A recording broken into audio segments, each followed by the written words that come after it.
Rabies అంటే కుక్క కరిచినప్పుడు మనిషికి వస్తుందా, లేకపోతే ఆల్రెడీ కుక్కకే ర్యాబీస్ ఉండి ఆ కుక్క కరిస్తే మనిషికి తద్వారా వ్యాపిస్తుందా?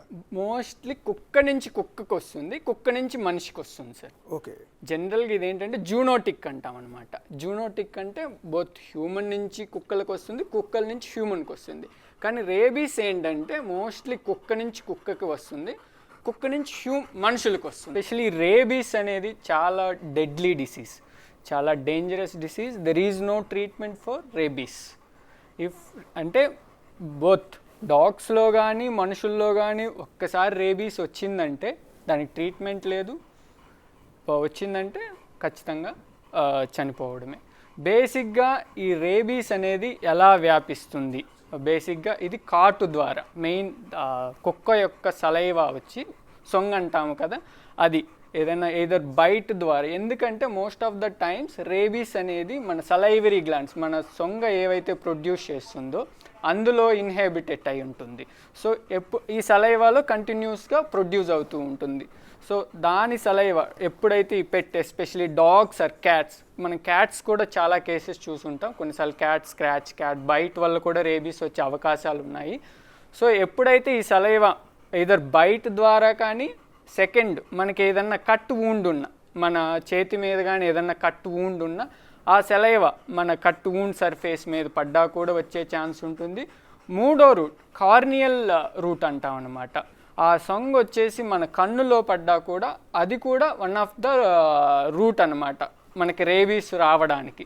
సో బేసిక్గా మనం రేబీస్ వచ్చిన కుక్కని ఎలా ఐడెంటిఫై చేయాలి అంటే రెండు ఫామ్స్ ఉంటాయి రేబీస్లో. ఒకటి వచ్చేసి డంబ్ ఫామ్ అంటాం, అంటే సైలెంట్ ఫామ్. ఇంకొకటి వచ్చేసి ఫ్యూరియస్ ఫామ్. ఫ్యూరియస్ ఫామ్ అనేది మనకు అర్థం చేసుకోగలం. డాగ్ అనేది ఫెరోషియస్గా ఉంటుంది, ప్రతిదాన్ని బైట్ చేయాలని ఉంటుంది. ఈవెన్ మన ఇంట్లో ఏదైనా సోఫా, ఏదైనా గ్రిల్స్, ఇనానిమేట్ ఆబ్జెక్ట్ని బైట్ చేయాలని ఉంటుంది. ఇంకొకటి హైడ్రోఫోబియా అంటాం. హైడ్రోఫోబియా అంటే హైడ్రో అంటే వాటర్, ఫోబియా అంటే ఫియర్, డ్రింక్ చేయలేవు అనమాట. అవి ఫోబియా, దాన్ని మనం మెడికల్ టర్మ్స్లో హైడ్రోఫోబియా అంటాం. బోత్ హ్యూమన్స్లో అండ్ పెట్స్లో హైడ్రోఫోబియా అనేది కామన్ సైన్ అనమాట. సో బేసిక్గా ఇటువంటి సైన్స్ ఉన్నప్పుడు మనం కనిపెట్టవచ్చు, కానీ సైన్స్ లేవు. కొన్నిసార్లు డంబ్ ఫామ్ అంటాం, సైలెంట్ ఫామ్. అందులో ఎలా ఉంటుందంటే పెట్లో కంటిన్యూస్గా సొంగ రావడము, సైలెంట్గా ఉండడం అలా ఉంటుంది. కుక్క కరిస్తే మాత్రమే, అంటే దాని పళ్ళతో మనల్ని ఏదో ఒక పార్ట్లో పట్టుకుని పీకితేను దాని పళ్ళ ద్వారా రావటం కాదు, ఇది కూడా దాని నోటి నుంచి వచ్చే చొంగ మన కన్నులో కార్నియల్లో పడినా కూడా ప్రాబ్లం. ఇప్పుడు బేసిక్గా పెంచుకునే వాళ్ళు ఎవరు వ్యాక్సినేషన్ సరిగ్గా చేయించుకోవట్లేదండి? చేయించుకుంటారు సార్. ఈవెన్ అదే సార్ నేను చెప్పేది, ఈవెన్ మీరు వ్యాక్సినేషన్ చేయించినా వేరే డాగ్ కరిస్తే, సపోజ్ ఇప్పుడు మీరు తిన్నే వాకింగ్ తీసుకెళ్తారు బయటికి, బయట మన స్ట్రీట్ డాగ్స్ ఉంటాయి. సపోజ్ ఏదన్నా ఫైట్ జరిగి దీనికి ఏమన్నా వూండ్స్ కానీ పడితే, ఈవెన్ వ్యాక్సినేషన్ ఇంతకు ముందు చేసున్నా మళ్ళా పోస్ట్ బైట్ షెడ్యూల్ చేయించుకోవాలి సార్, కరిచిన తర్వాత చేయించుకోవాలి. విజయలక్ష్మి గారు, కేకేశ్వరరావు గారి కుమార్తె, ఆవిడ ఇంట్లో పెంచుకునే కుక్క. సో ఆ కుక్కకి ఆవిడకి మధ్య అటాచ్మెంట్, బహుశా ఆవిడే పెట్టి పోస్ట్ చేసిన వీడియో అనుకుంటుంది.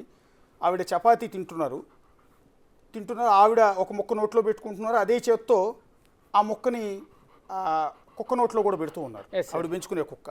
సో అలా పెట్టినప్పుడు ఖచ్చితంగా కుక్క నోట్లో పసిపిల్లాడికి పెట్టినట్టు పెడుతున్నప్పుడు ఆవిడ చేతికి ఆ కుక్క నోట్లో ఉన్న చొంగ ఖచ్చితంగా టచ్ అవుద్ది. మళ్ళీ అదే చేతితో తీసుకొచ్చి ఆవిడ నోట్లో పెట్టుకుంటూ ఉన్నారు. ఒకసారి చూడండి, ఆవిడ తింటూ ఉన్నారు. ఓన్లీ కుక్కకు పెడితే ఓకే, నో ప్రాబ్లం, కానీ కుక్కకు పెడుతూ ఆవిడ కూడా తింటూ ఉన్నారు. సో అలాంటి పరిస్థితుల్లో ఈ చొంగ ఏదైతే ఉందో ఆవిడ చేతిని టచ్ అయ్యి అది ఆవిడ నోట్లోకి వెళ్తే, ఆవిడంటే మీన్స్ ఎవరైనా కుక్కలు పెంచుకుని ఎవరైనా సరే వాళ్ళ నోట్లోకి వెళ్తే ప్రాబ్లం ఉంటుందా?